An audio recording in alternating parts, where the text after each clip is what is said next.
BJP নেতা সিন্টু সেনাপতির উদ্যোগে হনুমানজি পুজো উপলক্ষে ক্রিকেট টুর্নামেন্ট ও সাংস্কৃতিক অনুষ্ঠানের জন্য জমি দেওয়ায় আক্রোশবশত জমির মালিকের বাড়িতে চুরির অভিযোগ উঠল তৃণমূলের দুষ্কৃতীদের বিরুদ্ধে। ইতিমধ্যে লিখিত অভিযোগ দায়ের করা হয়েছে পাঁশকুড়া থানায়। পাঁশকুড়া থানা পুলিশ সূত্রে খবর, লিখিত অভিযোগ পাওয়ার পর ঘটনাস্থল পরিদর্শন করা হয়। লিখিত অভিযোগের ভিত্তিতে কেস রেজিস্টারও করা হয় এবং তদন্তও চালানো হয়। আলমারির উপরে চাবি রাখা আছে, চাবি যে রাখা আছে ওটা জানবে কি করে? মানে বাদ থেকে লোক এসে চাবি কি করে পেয়ে গেল? ডিব্বার ভিতরে 6,000 টাকা ছিল, সেই ডাব্বার মধ্যে বাইরের লোক জানবে কি করে? এটা কে কি করে হয়েছে এটা বুঝতে পারছি না ব্যাপারটা। এখন চাচ্ছি থানাতে যে ওটা যদি উদ্ধার হয়ে তোর ধরা পড়বে, যদি পেয়ে গেলে খুব ভালো হয়। আইন কোর্টে থানাতে গিয়েছিলাম, এটাই আশা আছে। দেখুন, আপনাদেরকে প্রথমেই জানাই, শ্রী শ্রী হনুমানজির বাৎসরিক অনুষ্ঠান ও তার সঙ্গে ক্রিকেট টুর্নামেন্ট এবং সাংস্কৃতিক প্রোগ্রাম, এই পুজো অনুষ্ঠান বা খেলা এটা নতুনত্ব নয়। এটা নিয়ে আমাদের তৃতীয় বছর। আমরা 2023-এ পুজো শুরু করি আর 2025 এটা তৃতীয় বছর।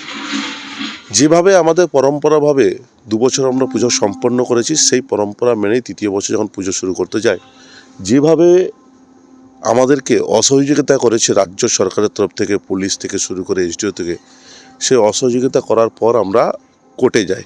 কোর্টের রায়ে, মহামান্য আদালতের রায়ে সেই পুজো হচ্ছে, অনুষ্ঠান হচ্ছে, ক্রিকেট টুর্নামেন্টও হচ্ছে। কিন্তু কোর্টের রায় থাকার পরও বারবার পুলিশ এবং রাজ্য সরকার বারবার অসহযোগিতা করছে। যখন কোনোভাবে কিছু করতে উঠতে পারছে না, তৃণমূলের কিছু লোক মিলে যারা আমাদেরকে জমি দিয়েছিল, তাদের 2টি ঘর সন্ধ্যাবেলা 15টি ছেলেকে নিয়ে চুরি করেছে, ডাকাতি করেছে, ছিনতাই করেছে, যেটা বলতে পারবেন করেছে। আমি হচ্ছে 6টা সাড়ে 6টার সময় গিয়েছিলাম।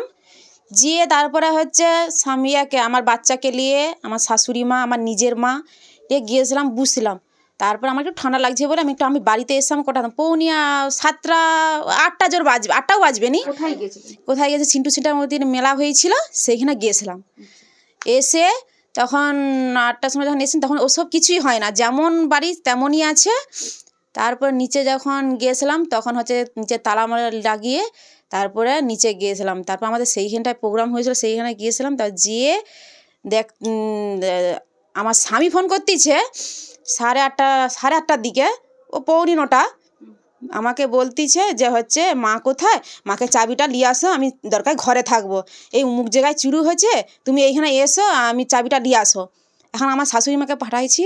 তার আগে আমার স্বামী এসে দেখে না দরজা খোলা, আমার নিচের ঘরে শাশুড়ি মার দরজা পুরো একবারে সব করা, মানে লন্ডভন্ড করে, গয়না থাকে, কাপড় থাকতে, গয়না থাকতে, কাপড়, পয়সা থাকতে, সব কিছু। ফোনে তৃণমূল জেলা সভাপতির সঙ্গে যোগাযোগ করা হলে তিনি বলেন, জমি দেওয়ার সাথে বাড়িতে চুরির কোনো সম্পর্ক নেই। থানায় কমপ্লেন করা হয়েছে এবং পুলিশের কাজ করবে। Bureau report, big news Bangla.